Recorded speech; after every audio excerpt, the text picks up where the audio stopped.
늘어난 고무줄처럼 지친 당신에게, 늘어난 고무줄처럼 지친 당신에게 라는 제목으로 하나님 말씀 잠깐 나누도록 하겠습니다. 우리가 고무줄을 잡고 어렸을 때 고무줄 놀이 많이 하셨죠. 맘맘맘맘맘맘 이거 음만 생각, 가사는 하나도 생각. 저도 동네 누나들하고 같이 몇 번 했는데 맘맘맘맘 젓가락 두째 뭐 이게 아주 어렸을 때 기억만 남아서 나오진 않는데, 고무줄 이렇게 고무줄, 검은 고무줄이든 노란 고무줄이든 고무줄에 힘을 가하면 고무줄이 힘을 받은 만큼 이제 늘어나게 되죠. 그러다가 힘을 빼면 다시 원래 상태로 돌아가게 되는데, 우리는 이것을 탄성이라고 하죠. 탄성. 그런데 이 탄성에도 한계가 있다라는 거예요. 그래서 고무줄을 계속 잡아당기면 자기가 감당할 수 있는 힘만큼 늘어나다가 그 이상의 힘을 더 당기게 되면 나중에는 힘을 빼도 고무줄이 원래 상태로 돌아가지를 않아요. 그래서 쭉 늘어나 있고 어떨 때는 막 하얗게 변형되어서 얇아지는 그런 변형도 일어나게 된다는 거예요. 그러다가 이제 더 잡아당기면 고무줄이 이제 끊어지고 변형이 되죠. 이게 바로 탄성 한계입니다. 그 이상의 힘을 가했다는 거죠. 그런데 이것은 우리의 신앙도, 저와 우리 성도님들의 신앙도 마찬가지예요. 우리가 날마다 하나님이 맡겨주신 사역을 감당하다 보면 시간 놓치지 않고 그때그때 우리 토요일마다 밥하고 청소하고 또 모셔다 드리고 시간 놓치지 않게 불편하지 않게 최선을 다해서 맡겨진 사역을 감당하고, 또 하나님의 말씀에서 이탈하지 않기 위해서, 다른 사람들은 그냥 막 살아도 나는 하나님을 믿는 사람이기 때문에 말씀에서 이탈하지 않기 위해서 날마다 긴장을 하고, 또 죄와 싸우고 죄와 치열하게 싸우고, 또 성령의 충만함을 유지하기 위해서 애를 쓰고, 내 안에 성령이 함께 하시는지 함께 하시지 아니하시는지 늘 긴장해 있고 늘 애를 쓰는 마음으로 살아가다 보면 거기에 알게 모르게 엄청난 에너지가 들어가요. 우리가 하다못해 팔굽혀펴기를 해도 엄청난 에너지를 쓰죠.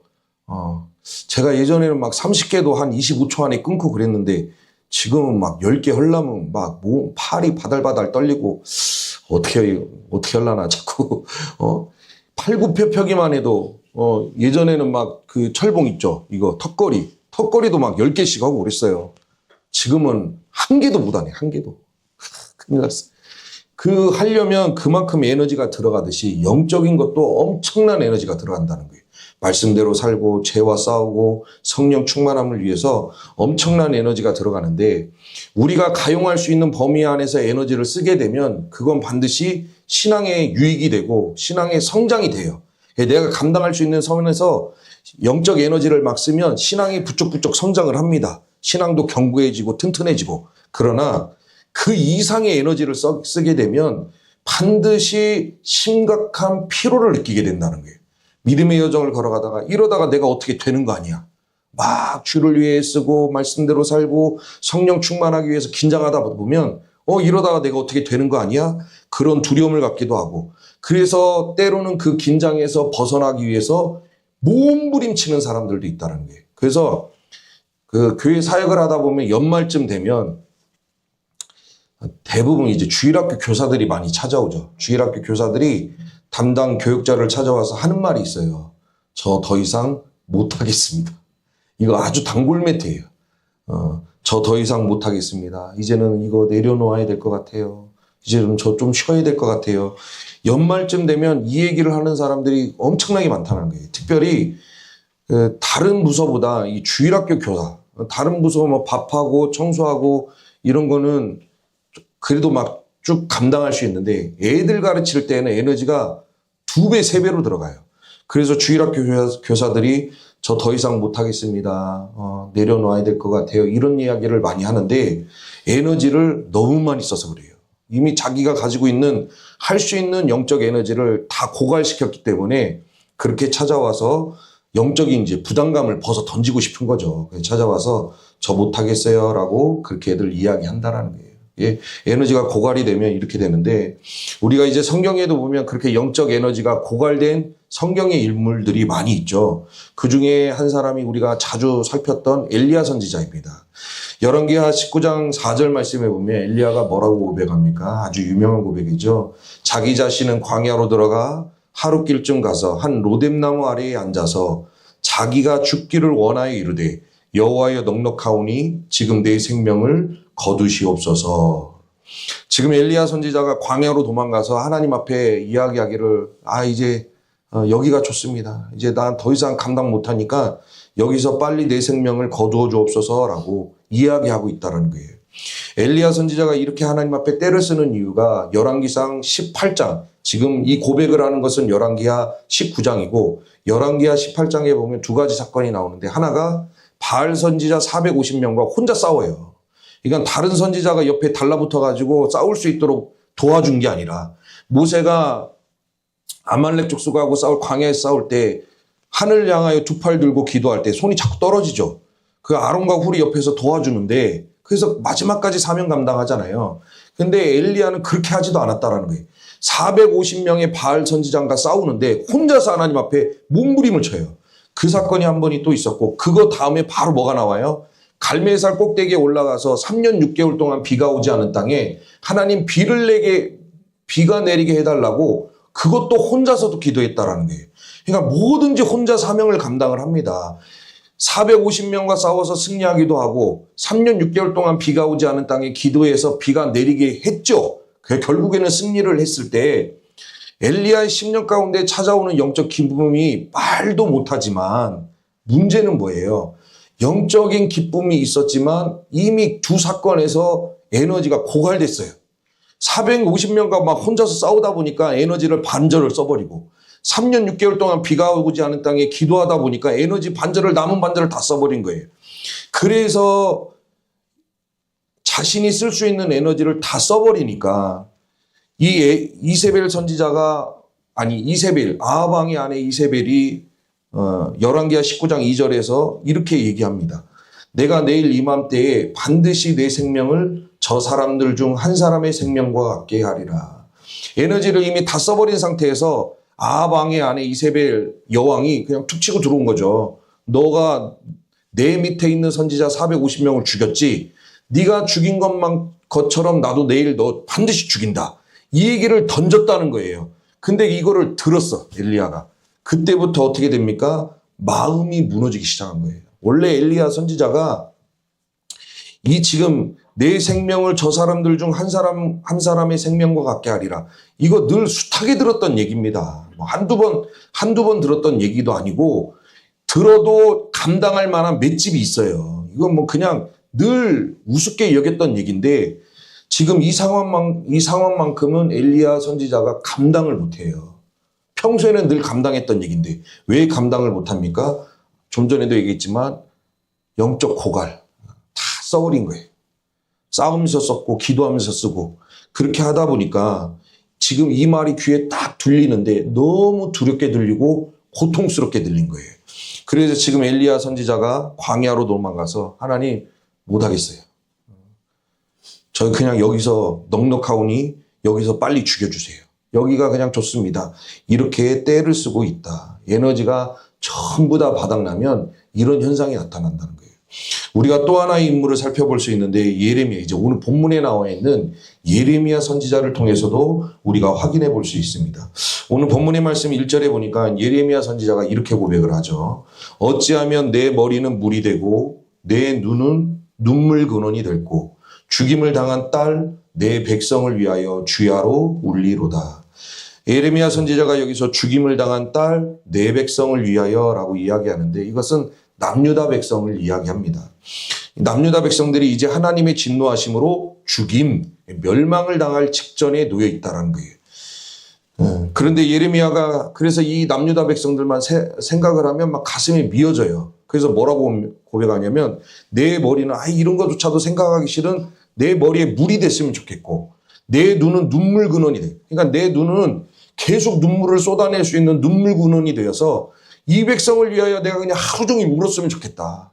너무 울어서 이제 눈물조차 메말라서 계속 울었으면 좋겠다. 그러니까 남유다 멸망당하기 직전에 있는 남유다 백성들을 바라보면서 너무 고통스러운 거예요. 가슴이 미어지고. 그래서 이렇게 고백을 하는데 이런 예레미야의 마음과 다르게 남유다 백성들은 끝까지 어떻게 행동을 합니까? 3절에 보니까 여호와의 말씀이니라. 그들이 활을 담긴 같이 그들의 혀를 놀려 거짓을 말하며 그들이 이 땅에서 강성하나 진실하지 아니하고 악에서 악으로 진행하며 또 나를 알지 못하느니라.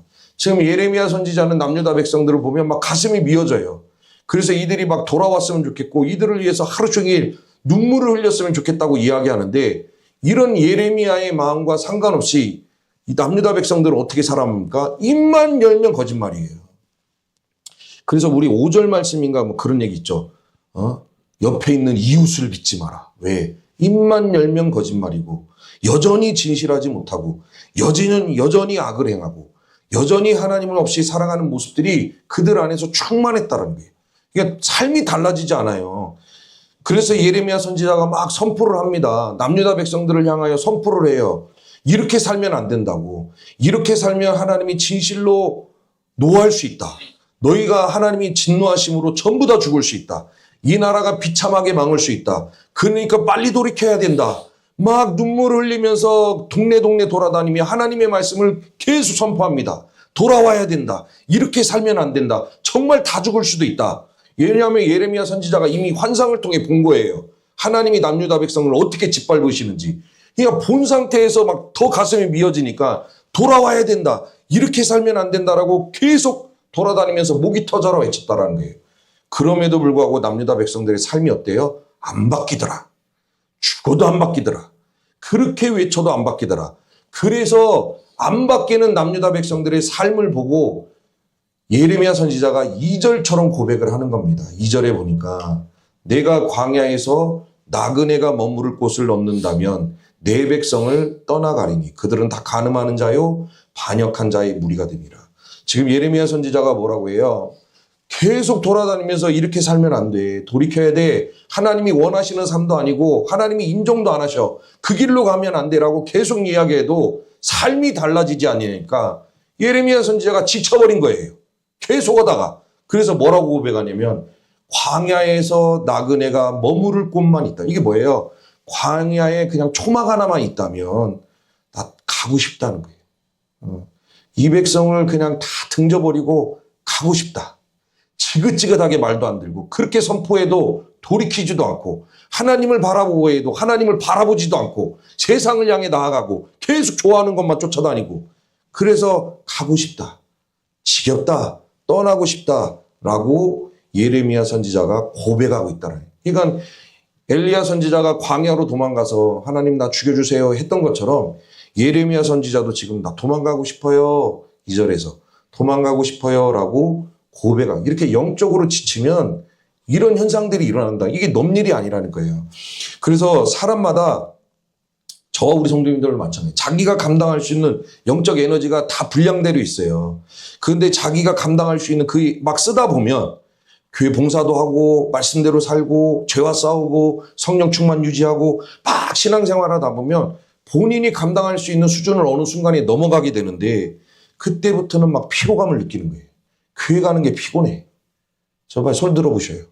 오늘 여기 계단 올라오는데 막 천근만근 내가 이 계단을 올라가야 되는가. 지금 설교 들으시고 누가 제일 저기서 누가 이렇게 들으셨는지 지금 졸다가 들으신 건지 설교를 듣다가 들으신 건지 여기 천근만고면 그 영적으로 지금 고갈된 상태예요. 심각한 피로를 느끼고 이러다가 내가 부서지는 거 아니야? 아니 몸이 아파서 부서지는 게 아니라 영적으로 에너지가 다 바닥이 나서 이러다 나 부서지는 거 아니야? 하는 두려움을 느끼게 되고 그래서 그 긴장 영적 긴장에서 벗어나고 싶어서 막 몸부림을 치는 현상이 저와 우리 성도님들의 믿음의 여정 속에서 나타날 수도 있다는 거예요. 경험해 보셨죠? 그리고 이게 무슨 말인지 다 이해가 되시죠? 그럴 때가 있어요. 그럴 때가 오면 이제 우리가 어떻게 해야 되는가? 그거를 살펴볼 텐데 그럴 때가 오면 영적으로 고갈된 상태가 왔을 때는 우리가 조심해야 될 게 거짓 안식을 쫓아가면 안 된다. 사단이 이미 우리가 지쳤다는 걸 알아요. 아, 영적으로 바닥난 상태구나. 그러면 사단이 엘리야도 어찌됐건 그쪽으로 빠져들어간 거 아닙니까? 세상에 어떻게 죽여주세요라고 이야기할 수가 있어요.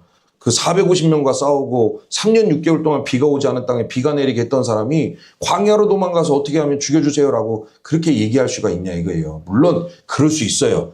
그런데 그렇게 거짓 안식을 쫓아가지 않으려면 우리가 어떻게 해야 되느냐.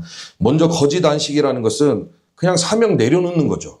내게 지금 할 일이 있는데 그거 내려놓고 떠나고 싶은 마음이 거짓 안식이고, 영적 긴장감을 내려놓고 싶은 거예요. 그냥 말씀대로 살까 말까. 제가 예전에 한동안 그런 고백을 한 적이 있네. 형사가 되고 싶다고. 형사. 왜 형사가 되고 싶은데요? 형사는 제가 보니까 자기가 하고 싶은 얘기 다 해. 그죠?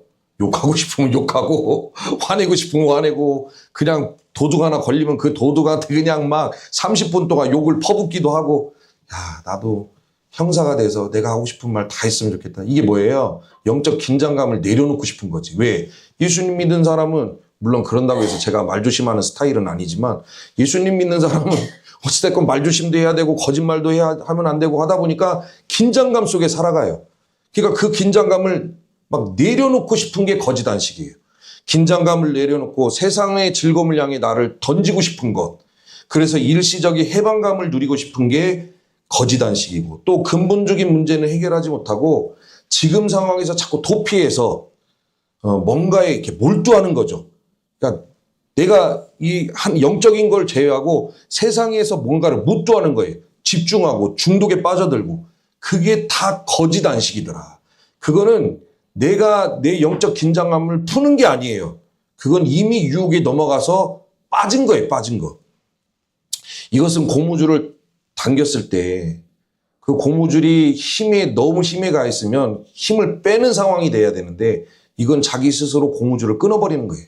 해라 모르겠다. 나 너무 힘드니까 고무줄 끊어버려야지. 끊어버리고 도망가는 거예요. 예를 들어 다윗 왕을 보십시오. 우리 다윗도 참 많이 살폈는데, 그러니까 좋은 부분은 자꾸 부각이 되고 나쁜 부분도 설교로 받아들일 수밖에 없는데, 다윗 왕을 보십시오. 다윗이 왕이 되기 전에 수십 년 동안 사울 왕을 피해서 도망 다니죠. 그리고 왕이 된 이후에도 끊임없이 전쟁을 합니다. 그 전쟁을 하고 또 하고 또 하고 해서 나라를 견고하게 세우죠. 이때 다윗이 누구보다도 앞장서서 전쟁도 하고 나라를 세우는 일을 했다는 거예요. 도망 다닐 때도 앞장서서 자기도 도망가기 바쁜데, 도망가서 동굴에 숨어 있었더니 누가 몰려와요? 400명이 몰려오는데 400명이 다 뭐예요? 빚진 자, 억울한 자, 세상에서 인정받지 못한 자, 환난당한 자. 어디 마음 둘 곳이 없는 400명이 야 동굴 안에 다윗이 있다더라. 혼자 도망 다니기도 바쁜데. 그래서 그 400명을 끌고 도망 다니잖아요. 도망 다닐 때도 앞장서서, 싸울 때도 앞장서서. 그렇게 하다 보니까 다윗에게 속삭임이 오는데 거짓 안식이 찾아왔다는 거예요. 그게 사무엘하 1장 11절. 왕들이 출전할 때가 되면 다윗이 요압과 그에게 있는 그 부하들과 온 이스라엘 군대를 보내니 그들이 암몬 자손을 멸하고 랍바를 에워싸고 다윗은 예루살렘에 그대로 있더라. 다윗이 암몬 자손과 싸울 때 항상 자기가 전쟁에서 앞장섰어요. 그런데 지금은 뭐예요? 다 이제 지친 거야. 싸우고 피하고 하다 보니까 자기가 늘 앞장섰고, 그래서 이루어놓은 것도 많아요. 그러다 보니까 어느 순간 지쳐요. 그래서 이 사무엘하 11장 1절에서는 어떻게 하냐면 부하들만 보내요. 야, 가봐. 아들들 가봐. 아빠가 집에서 누워서 아들들 가봐. 아들들 물 떠와. 아들들 뭐 좀 갖고 와. 이렇게 하듯이 다윗이 야, 가봐. 나는 여기 머물러 있을게. 해서 다윗은 예루살렘에 그대로 머물러. 이 사명을 팽개치고 거짓 안식을 누리는 이 모습이 거짓 안식을 누리는 모습이죠. 감당해야 될, 본인이 끝까지 감당해야 될 사명이 있는데 그걸 내팽개치고 결국에 어떻게 됩니까? 낮잠을 자요. 부하들은 전쟁터에 나가서 목숨 걸고 싸우고 있는데 본인이 낮에 왕궁에서 낮잠 실컷 자다가 일어나요. 그래서 왕궁 옥상을 거니는데 왕궁 옥상에서 이렇게 보니까 너네 집 목욕탕이 보이는 거예요. 거기서 밧세바가 목욕하고 있는 걸 보고 유혹에 빠져들어가죠. 제가 몇 번 말씀을 드렸지만 왕궁 옥상에서 이렇게 내다보는데 이웃집이 보였다라는 것은 다윗 왕의 최측근이에요. 그러니까 일개 병사가 아니에요. 우리아가. 밧세바의 남편 우리아가 일개 병사가 아니라 다윗과 가까이에서 여지껏 도왔던 측근의 신하의 신하. 그러니까 모를 수가 없어. 그런데 지금 이 상황에서 어떻게 합니까? 측근의 신하의 아내를 데려다가 범하죠. 그리고 그 죄를 덮기 위해서 또 어떻게 합니까? 우리아를 전쟁터 최일선에 보내서 본인이 최일선으로 가야 되는데 가장 맹렬한 전쟁 최일선으로 우리아를 보내서 우리아를 죽이는 살인죄를 범하게 됩니다. 완전히 무너져요.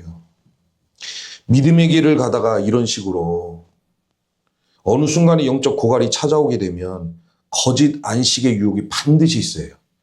그냥 쉬어, 내려놔, 다른 것에 집중해, 일단 즐겨. 이런 거짓 안식이 반드시 찾아오는데 그 안식을 물어버리면 그 안에서 일시적인 해방감은 있겠죠. 야, 좋다. 쉬면 얼마나 좋습니까? 내려놓으면 얼마나 좋아요. 그런데 일시적인 해방감은 있을지 몰라도 사단이 그 상태로 놔둡니까? 반드시 몰고 가더라. 다윗이 그냥 예루살렘에 머물러 있었을 때 그냥 그 인생이 망가지도록 몰고 갔듯이 우리가 거짓 안식에 함몰이 되면 반드시 사단이 그 상태로 내버려 두지 않냐고 삶이 망가지고 신앙이 망가지도록 몰아간다는 거예요. 다윗이 이 간음죄와 살인죄를 저지르고 나서 우리가 예전에도 말씀을 나눴지만 1년 동안 하나님의 음성이 없어요. 다윗 시편 보십시오. 1년 동안 찬양이 끊어졌어요. 아니 그 1년이라는 기간이 결코 짧은 기간이 아닙니다. 여러분 생각해 보십시오. 내 입술에서 1년 동안 찬양이 안 나온다고 생각해 보십시오. 찬양을 부려도 감격이 없고 찬양의 느낌도 없고 신나지도 않고 영적 은혜도 없고 다윗이 그걸 1년 동안 겪었다는 거예요. 왜요? 거짓 안식을 쫓아가서 거기에 함몰되었기 때문에 다윗의 신앙이 완전히 망가지는 길을 걸을 수밖에 없었다는 거예요. 거짓 안식을 쫓아가면 이렇게 됩니다. 그래서 저와 우리 성도님들은 거짓 안식을 쫓아가는 게 아니라 하나님이 주시는 참된 안식을 쫓아갈 수 있는 우리의 믿음과 신앙이 될 수 있기를 소망합니다. 그러면 참된 안식은 또 뭐냐? 거짓 안식을 절대로 쫓아가면 안 되는데 참된 안식을 어떻게 붙들어야 되냐? 일단 참된 안식이라는 것은 사명의 자리를 떠나서 영적 긴장감, 나 너무 긴장돼서 안 돼. 그걸 벗어던지는 것이 아니라 내가 당기고 있는 일단 영적 에너지를 푸는 거예요. 교회에 봉사하고 말씀대로 살고 기도하고 성령 충만 유지하고 죄와 싸우기 위해서 막 길게 당겼던 내 힘을 약간 느슨하게 놓는 거죠.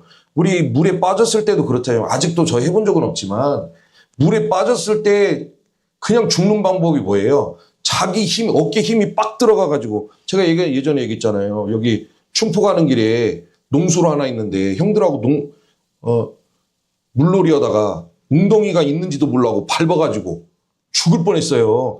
그때 드는 생각 제가 말씀 안 드렸나요? 아직 엄마 얼굴도 못 봤는데 그 허우적거리면서 별 생각 할머니한테 말도 안 하고 왔는데 왜 할머니가 이런 농수로에서 수영한다고 알면 난리가 나거든요. 할머니한테 말도 안 했는데 엄마 얼굴도 아직 못 봤는데 여기서 이대로 죽는구나. 근데 동네 형 수영자라는 동네 형이 뒤로 와가지고 밀어내서 사는 거죠. 근데 물에 빠졌을 때 자기 어깨에 힘에 빡 들어가서 내저으면 그냥 죽는 거예요. 그래서 어떻게 하라고 그래요? 그 웅덩이 이만큼밖에 안 돼요. 몸에 힘을 빼고 다리 바닥이 닿을 때까지 기다리라는 거예요. 바닥이 닿으면 어차피 웅덩이 이만큼밖에 안 되니까 걸어서 나오면 되더라. 영적인 힘도 마찬가지예요. 영적 고갈 상태가 오면 자기 힘을 빼고 하나님 앞에 맡기라는 거예요. 내가 허우적거리고 내가 이 상황에서 이겨내 보려고 애를 쓰는 게 아니라 그냥 힘을 빼고 일단 하나님 앞에 맡기면 하나님이 찾아오셔서 능력 주시고 은혜 베풀어 주셔서 다시금 새 힘을 허락해 주실 줄 믿습니다. 로뎀나무에 앉아서 하나님을 향하여 나 좀 죽여주셔야 했던 이 엘리야가 어떻게 회복이 됩니까? 엘리야가 한 게 아무것도 없어요. 그냥 여기서 로뎀나무에 앉아가지고 나 못하겠어요. 힘들어서 못하겠어요. 라고 고백하고 잠들어요 그냥. 힘이 빠지죠. 잠들었으니까. 그때 하나님이 찾아오시는데 열왕기하 19장 5절 7절 보면 로뎀나무의 아래에 누워 자더니 떼쓰다가 그냥 잠들었어요. 잠드니까 이제 힘이 빠졌지. 그때 하나님이 보내신 천사가 그를 찾아와 어루만져 주시더라. 어루만져 주시는 은혜를 경험하는 우리 성도님들이 될 수 있기를 소망합니다. 찾아오셔서 어루만져 주셔요. 그리고 일어나 먹으라. 7절에도 여호와의 천사, 근데 또 기력이 아직 안 돌아왔어. 그러니까 천사가 와서 또 뭐예요? 또 어루만져 주셔요. 계속 어루만져 주십니다. 그리고 또 먹이시죠. 일어나 걸으라. 그래서 하나님이 주신 힘으로 엘리야가 힘을 받아서 지금 방금 나 못해요, 나 죽여주세요 했던 사람이 40일 동안 쉬지 않고 호렙산까지 뛰어가요. 40일 동안 주야로 쉬지 않고 사명 감당 못하겠다고 널브러졌던 사람이 40일을 주야로 쉬지 않고 호렙산까지 사명 감당하기 위해서 뛰어갔다라는 거예요. 하나님이 은혜 주시면 또다시 사명을 감당하고 하나님의 영광을 나타내는 저와 우리 성도님들이 될 줄 믿습니다. 기다리십시오. 만져주실 때까지. 베드로도 보십시오. 예수님이 고난받고 십자가에 죽는다고 하니까 당당하게 뭐라고 해요? 다른 사람은 다 주님을 버릴지언정 저는 절대로 주님 버리지 않습니다. 아주 혈기도 대단하고 항상 발목에 칼을 차고 다녔고 열심당원이었고 열정이 넘쳤던 베드로입니다. 그래서 항상 튀어나가고 물 건너가고 싶습니다. 다른 사람이 다 주님을 버려도 저 절대로 버리지 않습니다. 라고 했던 베드로가 예수님이 병사들에게 잡혀가실 때는 그냥 도망가요. 도망가고 아무것도 아닌 여종이 나와가지고 너도 예수님과 함께 했던 사람이지. 그냥 질문만 던졌다는 거예요. 뭐라고 한 것도 아니에요. 질문만 던졌는데 거기서 뭐예요? 예수님을 저주하고 부인해요. 나 저 인간 몰라. 이게 뭐예요? 베드로가 열정 있는 사람이지만 영적 고갈이 왔다. 그래서 아무것도 아닌 여종이 와서 너 예수님과 함께 했던 사람 아니야? 그 질문만 던져도 이 질문을 감당을 못해요. 교회 일 하다가 영적 에너지가 충만하면 집사님 여기 바닥 좀 한번 쓸어주세요. 같이 쓸어보게 하면 영적 에너지가 충만하면 그러지요. 목사님 계셔요. 제가 할게. 빗자루 빠지면 빗자루도 다시 심고 더러운 쓰레받기도 다시 닦아서 합니다. 영적 에너지가 충만할 때는. 영적 에너지가 고갈된 상태에서 집사님 바닥 좀 한번 같이 쓸게 하면 나보고 바닥 쓸으라고 했다고. 시험 들어서 교회도 안 나와요. 바닥 쓸으라고 했다고. 그게 잘못된 건 아닌데 어찌됐건 그게 믿음의 문제하고 연결은 시키지 마십시오. 영적 고갈이니까. 베드로도 보십시오. 너 예수님과 함께 했던 사람이지. 거기서 지쳐버려요. 그래서 밖에 나가서 뭐예요? 팡팡 울어요. 팡팡. 그런데 이런 베드로가 어떻게 회복이 되냐면 그 뒤로 베드로 아무것도 안 해요. 근데 요한복음 21장 12절과 13절에 보니까 예수께서 이르시되 와서 조반을 먹으라 하시니 예수께서 가셔서 떡을 가져다가 그들에게 주시고 생선도 그와 같이 하시니라. 예수님이 배신하고 도망간 베드로에게 찾아와서 아무 말도 안 해요. 너 저번에 왜 나 버리고 도망갔어? 저 같으면 분명히 얘기했을 건데 이 배신자여 왜 버리고 도망갔어? 저 같으면 그렇게 얘기했을 건데 예수님 한마디도 안 해. 왜 나를 배신했느냐. 말씀도 안 하시고 뭐라고 해요? 생선 맛있게 구워서 먹어. 맛있게 구워서 먹어. 베드로가 그 생선 먹고 힘을 내요. 그렇게 해서 회복이 됩니다. 이게 안식이죠. 하나님이 오셔서 만져주실 때가 있더라. 먹이실 때가 있고 은혜를 채워주실 때가 있더라. 지친 우리 성도님들을 그렇게 하시길 바랍니다. 이 자리에 계신 우리 성도님들 믿음의 여정을 걸어가시다가 나에게 맡겨진 사역을 직분을 감당하다 보면 또 하나님의 말씀에서 벗어나지 않기 위해서 또 영적으로 긴장하다 보면 또 죄와 치열하게 거짓말하지 말라 했으니까 거짓말 안 해야지 입을 틀어막고